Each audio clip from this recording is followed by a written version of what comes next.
Copy. நம்ம தேன் சுவை அறியும் காப்பி, ஒரிஜினல் காப்பி பழம் இதுதான்.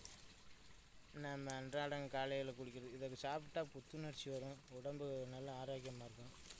காலையில் குடிக்கிறது இது ஒரிஜினல் காப்பியை வாங்கி நம்ம உடச்சி மிஷினில் போட்டு அரைச்சி பொடி பண்ணி வேறு எதுவும் கலப்படம் இல்லாமல் நம்ம இதை சாப்பிட்டா உடம்புக்கு நல்லது. இந்த பாருங்க, இதுதான் காப்பி மரம். இந்த பாருங்க பழம் திடீர்னு இருக்கு பாருங்க. இதை பழத்தை எடுத்து தான் அதை உடச்சி காட்டுங்கப்பா. இதை பார்த்தீங்களா, இதுலேயே அரிசி இருக்கும். இந்த அரிசியத்தை நம்ம மிஷினில் போட்டு அரைக்கணும்.